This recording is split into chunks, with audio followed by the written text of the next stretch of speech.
All right, guys, we are in Huffman Mill today. Pretty cool little town. I'll show you more about it later. But another old farmhouse is gonna bite the dust.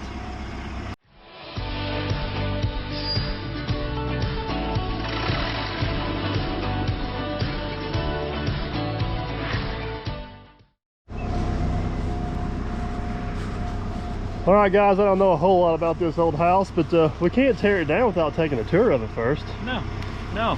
And if they go over to Inway Millennial, there's a tour without lights. We have a light today. You also see Matt and the bid process whenever we looked at this job when we first got the call over it. So head over to his channel, check it out. You'll see a little bit of that side of it, but I'll follow you.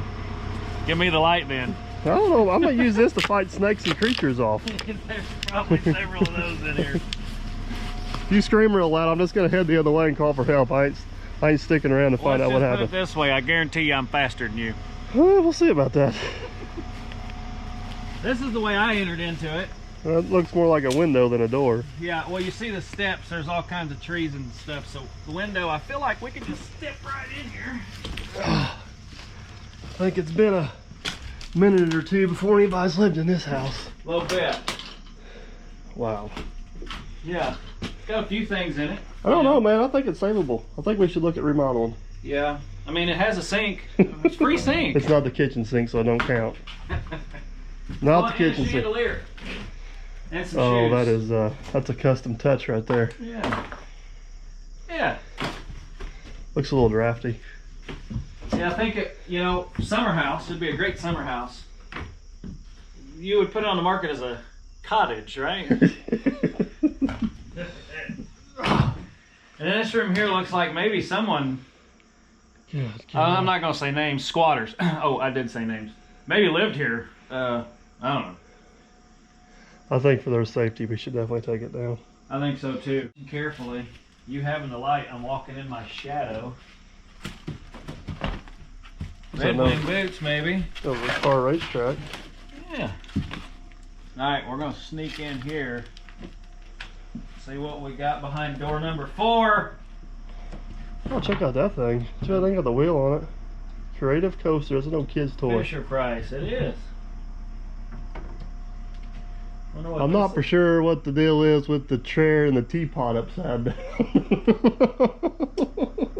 Maybe someone decided to block a hole because certain creatures were doing fun. You know, it's not really that big a house. No, it's just, I don't know, it's twisty and turny and really... Yeah. There is an upstairs up there, but we're not going to risk our life for you guys. There's a pink wall and a blue wall. We'll see more of that from the... Look, there's no bar top. Yeah, there is no bar top, isn't there? I bet you this was some type of a homemade feeder. Think? Yeah, because, maybe you loaded the top and it just gravity feeds the bottom. Oh, I see what you're saying. Yeah, like a dog feeder or something, or an animal feeder. Goat, cow, whatever. Well, there's a problem. Hoover, vacuum. We gotta save that. That thing's an antique right there. That's an old Hoover. It is. Floor scrubber. Man, oh man, oh man. Yeah. Look at that. They got all wood paneling inside. Pretty nice. Ceiling too. It's a pretty old nice house back in the day at some point. It's a shame to see it all go away. So, all right, let's get out of here before we get attacked by a creature. All right, guys, as we start this demo job, let's take just a second talk about recycling, salvaging, and repurposing. Every time I do one of these demo jobs, I always get a bunch of questions based around those three, and rightfully so. They're honestly good questions and good comments, and I got a few opinions and a few different views and different ways to look at that, I guess. So first off, let's talk about recycling. So we try to do our best to recycle anything that is recyclable in a house we demo. Obviously, the most notable things that will come out of most houses is the metal, which is on the roof, and the copper wiring and such like that. Now, that also kind of goes with the location we're at, the amount of stuff on site, and where we have to go to dispose of it, our recycling drop-off spot, and the tonnage we are getting at the time. So at the time we are demoing this house, the recycling center for the metal is about 25 to 30 minutes away, excuse me, one way. And the price of ton of sheet metal right now, which is what this would be, tin or tonnage, is like $30 a ton. Even though we may end up with a massive pile of metal, a full dump truck load of metal off this job, I would be lucky to get $60 to $70 off that. There's just not a lot of weight there, and that's what you get paid by, is the weight. So as you guys will see as we demo this house, I will pick out the big and easy pieces of metal, and we will get those recycled. I will not go through and pick out every last little piece, because we're literally picking out pennies and we're spending dollars to do it, is basically what it comes down to. Now, if the recycling center is next door or the price of metal goes up, then that would definitely change the way we go about it. And it's kind of the same theory with copper. This is an older home. It does have wiring in it, but it has very little, and a lot of it's the old aluminum wiring. It's just not worth a lot of money. I am not going to get out of my excavator, stop the production on the job, climb over a pile of nails, and pull a nickel's worth of wire out. It's just not worth the risk or the time spent to do it. As far as other items, if there's any refrigerators or anything with Freon, they obviously get disposed of properly and removed from the property. On this particular house here, you can kind of look off to the right and see the tires and a propane tank over there. Those do not go to the dump. They also get disposed of properly. So we will sort through it and make sure that everything gets to its appropriate place, if that makes sense. Now, salvaging. So I always get the comment a lot, I can't believe you tore up them rough saw lumber beams. I could have built a lean-to, or I could have done this, or I could have done that with them. And guys, this house has been sitting here for 30-something years, 20-something years vacant. So I feel like everybody's had their fair share of time to come and get what they wanted out of it. And there has been a lot of things taken out of it, but there's also a lot of things left. And it comes down to, if you're going to go, these beams and these boards look really easy because I've got an excavator and I am ripping that house apart.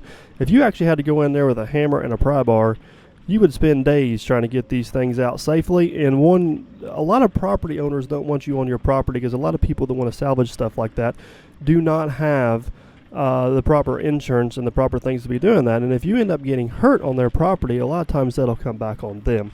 And what I figured out, a lot of you guys know my neighbor and good friend is Logger Wade. He owns a sawmill.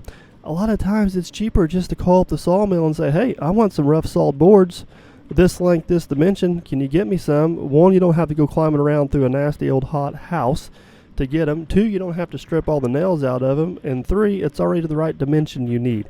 Now, there is some exceptions to that rule as far as hand-hewed beams and unique stuff, but as far as the actual 2x4s or floor joists, etc., unless they're just easy gravy train picking, it just don't make a lot of sense to go through the effort and risk injury of crawling around getting those, whenever you can just call the sawmill up and still get those yet today, if you prefer. And there is sawmills all over the world. I got a feeling that's not unique to our situation here.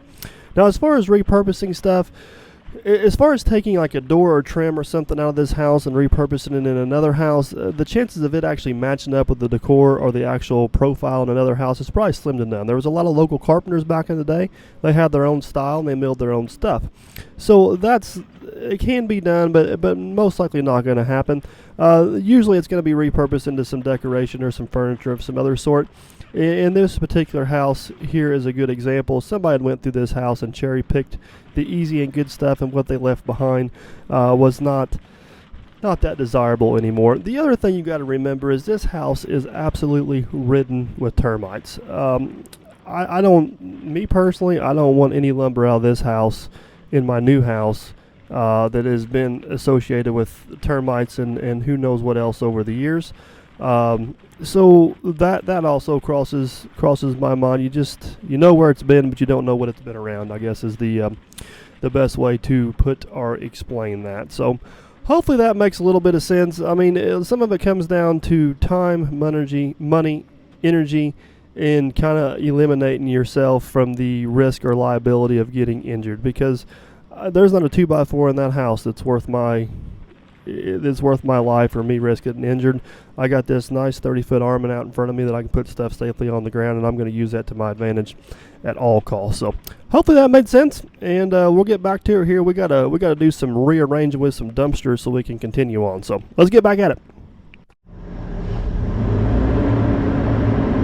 All right, guys, we got the first dumpster loaded.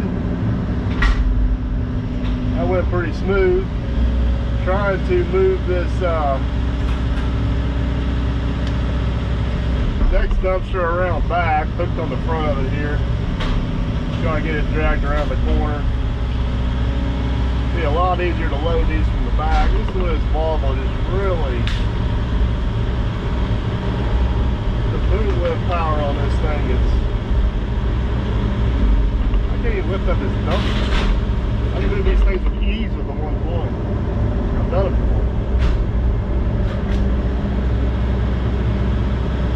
But anyways, that's beside the point.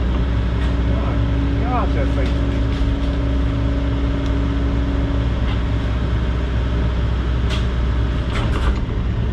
120 will lift these up, no problem. Really? That's all this thing's got. No joke. No joke. John Pope. I guess I'm gonna have to reposition and pull it that way and then get it around the corner. But swing this way, it won't even move it. Nope. Holy cow. Alright, so the plan is to see, I'm gonna pull this to me and hopefully I can get it far enough to me, I can get it wiggled around the corner here. Now the boom geometry is just really extremely easy now, son. Don't hit my cap. That's all I got, Batman. Dang it. Alright, I guess at this point we're just gonna drag this thing where we need to be. Hope for the best. Probably as soon as we get this thing where it needs to be, the truck's gonna show up, but I will say this, there is a couple nice things about the Volvo. One, ever since we did the work in the shop, she's been running, watch out, prelim up there. Been running beautifully this morning, so I'm not going to complain about that. And it is nice having a non-cracked windshield and air conditioning working on these nasty, sometimes dusty jobs. So that's all good. I'm up against a tree limb up there. I'm watching here carefully. Is it hurting anything? The rubber lines are moving a whole lot.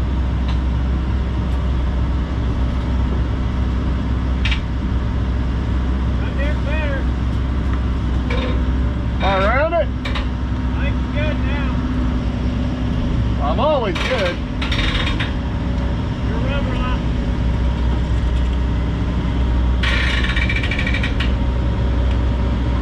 I cannot believe this thing will not lift that dumpster. Got it up a little bit.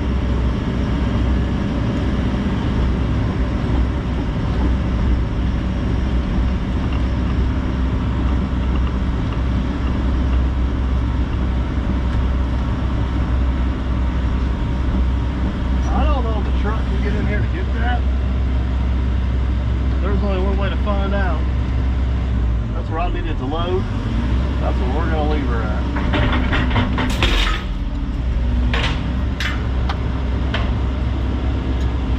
He may have to hook and drag it around, but I think he can get in here to get it. Alright guys, we got our dumpster moved back around and we are back into destruct mode, I guess.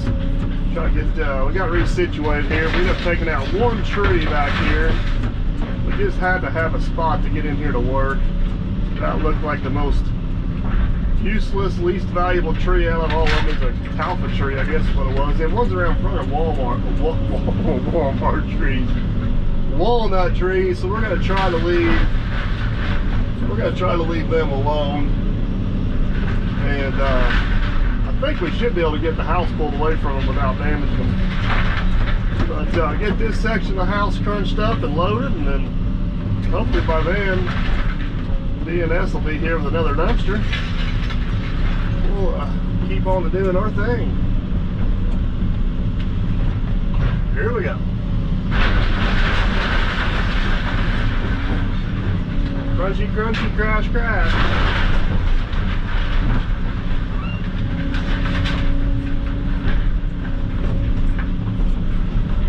Hang on.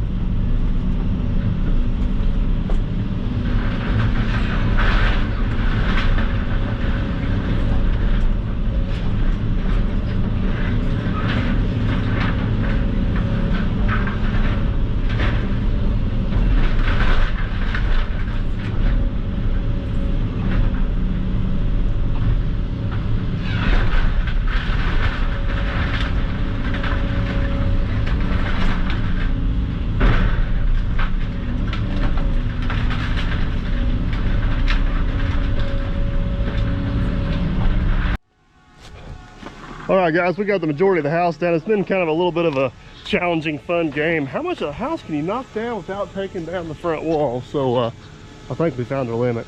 That's about all she's gonna take right there. That's all we got left. So we're gonna take her on down before she falls on her own. And the plan is to make sure she goes that way.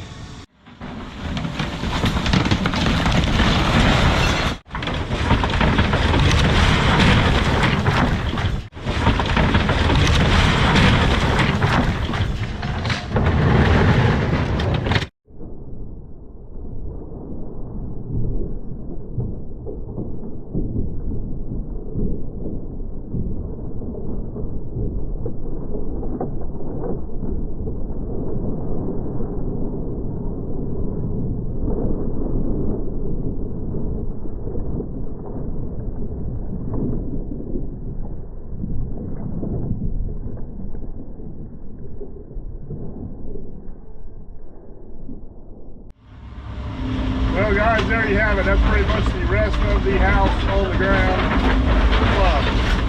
We'll sort this metal off here, save what we can, crunch up the rest of the wood. There we go. Look at that. Nice.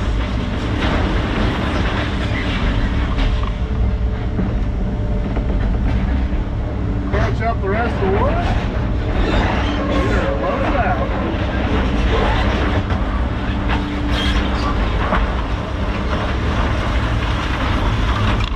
Big wad of metal, anybody? We got one.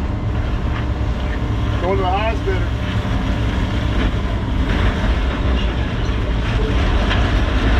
Boom.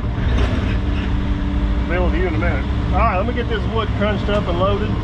Hopefully they'll be here to switch out dumpsters. I thought they would have been here by now, but they're not, so it's alright. We still got stuff to do. Alright, guys, we just rolled back into Derby. I've got the low boy unhooked. And even though C8500 is sitting over there, Captain Cleveland's going to need it for another job here in a little bit. So we're going to go a different route. We're going to get the old dump trailer out of retirement down there. And we're going to keep this. So, well, since it's been on the road, so we might as well get her out. Alright, let me get hooked up here, hopefully. You guys see back there?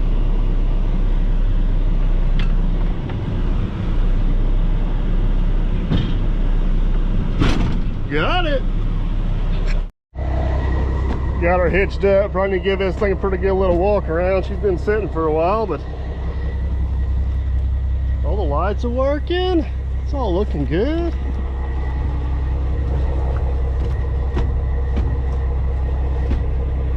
Tell you what, I think the old girl might be ready to roll.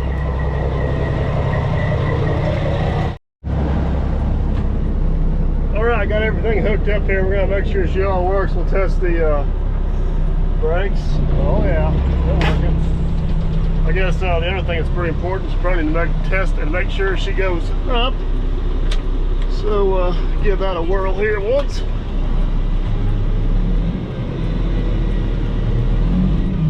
I think she's gonna go.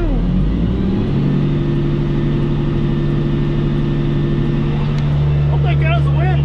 Let's go find some dirt. Alright, guys, we're down here in the dirt pit trying to get a load of topsoil rounded up so we'll have something over just to kind of smooth everything up after we're done. This is actually underwater about 3 days ago, so it's a little bit on the wet side, but I think it'll dry out and be alright.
Oh yeah, I picked those up the other day. Sure, they come in handy for hauling ICF. Put them on the corners. Hell yeah. Work out great. Well, just gotta hope the old puppy dog is in the mood to crawl out of here. Come on, baby. Oh yeah.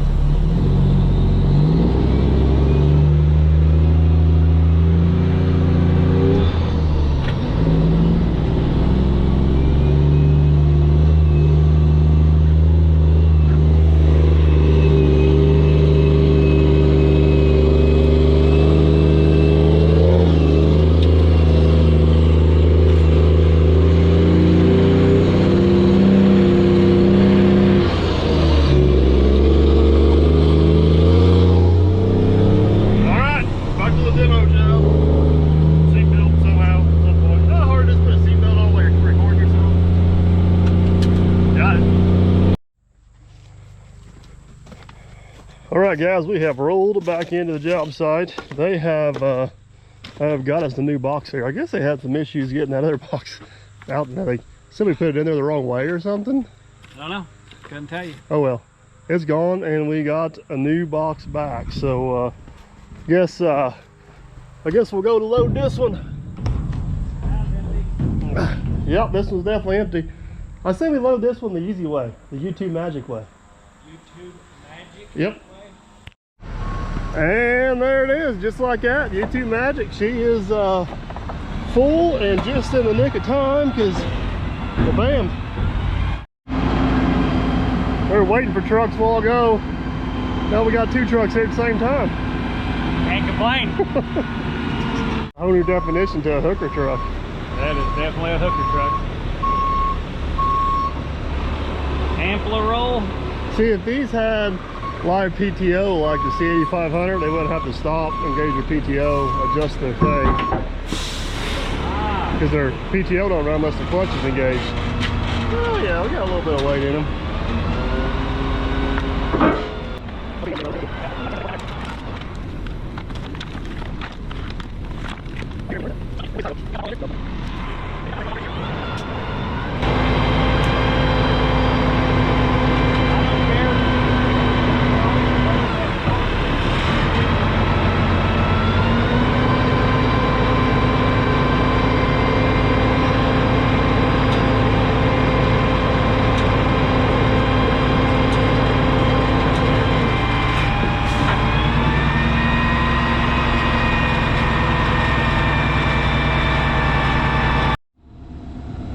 Alright, the house is gone for the most part. She's loaded up and on the way out of here. Mr. Millennial. That's your new name, by the way, Mr. Millennial. NYA, but that's okay if you call me Mr. Millennial. Just don't get confused, comment people. down below. It's Mr. Millennial. It's so much easier. The channel is already NYA. But we can still call you Mr. Millennial. You can. That's perfectly fine. So, there's 3 beams over there. Somebody won't let me throw away. NYA. I like to make new stuff out of old stuff, man. Well, that's a hand-hewn beam. But it's all termite infested. No, it's not. Just the ends. So you cut those off, and the rest of it's I'm fine. glad it's going in your house, not mine. But anyways. My house is concrete. You poured the concrete on it, remember? It's still got wood in there somewhere.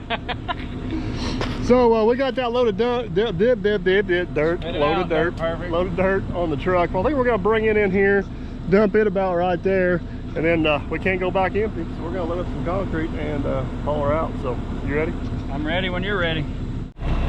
See if the old dog can snake in that tight hoe or not. If he can't, he should.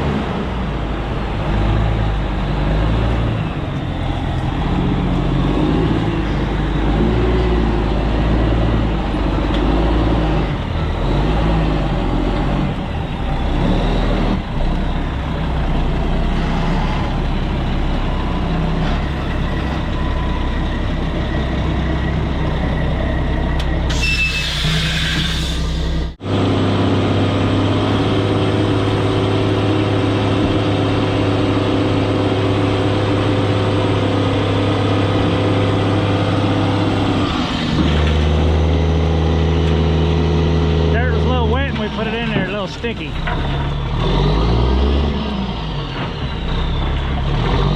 Don't come out there in a hurry in just a second. There it comes. Wop, wop, wop.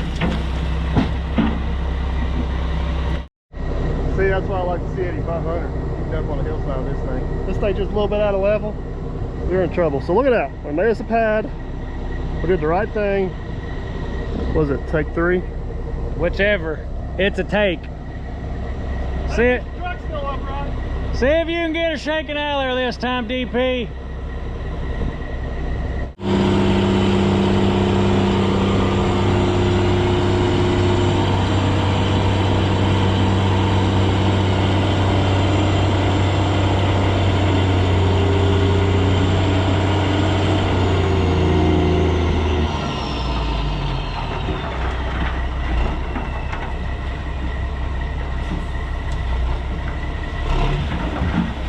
There she comes.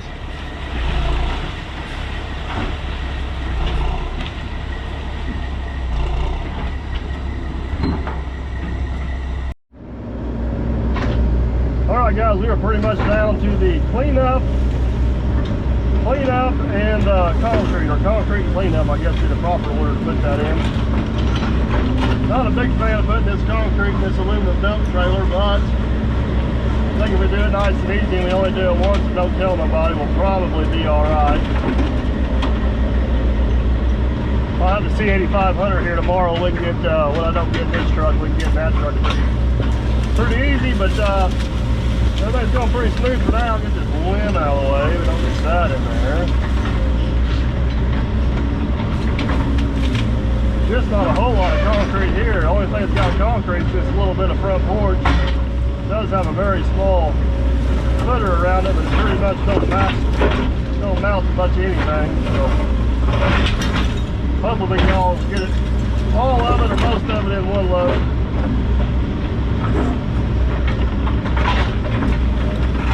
See what we end up with. Don't have any rebar in it, it's busting up pretty easy.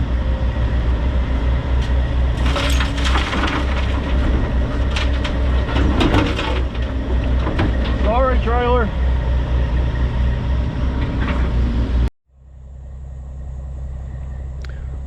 All right, guys, this is what we're gonna leave her at for today. Check out this tree over here where that concrete was grown into it. Isn't that wild? There's a concrete footer right there, but she don't want to lose that tree, so I'm gonna leave that one in the ground. But yeah, there's a house here this morning. Big brown spot now. We got the concrete loaded up, or as much of it as we can. For now, we're gonna head out. We'll be back down here in the morning. Probably bring the skid steer, the Pyrex, the C8500 with us, get this thing polished off. So, shall catch you guys in the morning.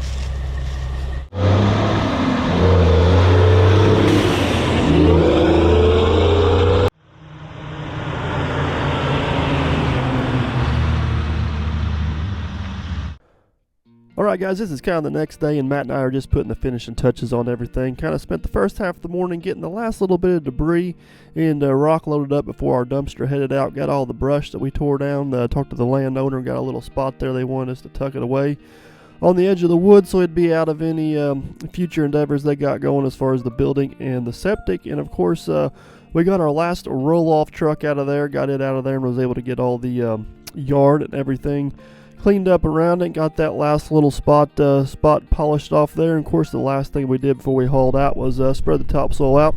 Got the old Pyrex out and got everything cleaned up real nice. But I kind of want to go a little different direction with the last half of this video. You've guys seen us do this from time to time before, but this is a very interesting area we're working in. This is the Huffman Mill area, and I'm going to point out 3 things in this photo of significance. One, in the lower right hand corner would be the Huffman Mill covered bridge. If you look off to the left, you'll see a large red house. That's the old Huffman residence, or the old estate there. And then, of course, the job site is right up here. So let me tell you a little bit about each one of these, and I apologize they're not going to be in chronological order, but guys, there is a lot of history that happened in this small little area here in Southern Indiana. So let's start off with the covered bridge. Okay guys, this bridge was built in 1864. It's 148 feet long, and it actually carried traffic all the way up to 2004. I grew up about 15 minutes from here, and I remember several times as a kid we'd always go out for a car ride, and this is one of our destinations we'd go to, is always to cross this bridge. Now all the lumber on this bridge was actually sold at the Huffman sawmill / Geist mill, which was about 120 yards up the Anderson River here. So as we go through the bridge, this brings us up to the next part of the history of this town. As we fly up over the guardrail hill, you'll see this big brick structure. So this is what we call the Huffman house. The Huffmans, who are they, you ask? They are a family that relocated from Pennsylvania around 1974 to this area. And once they moved here, they built quite the empire on the banks of the Anderson River. They started off with a water-powered Geist mill, went to a water-powered sawmill, and then converted everything over to steam, and their operation ran for approximately 100 years right here in this location. Now, two noteworthy things that come out of here is, one, they were one of the major suppliers for the wooden spokes for Henry Ford and his assembly line up there in Detroit, and two, they had a guy that hung around here quite a bit by the name of Abraham Lincoln. For those of you guys that don't know, Abraham Lincoln was our 16th president of the United States and is accredited for leading us through the Civil War and abolishing slavery.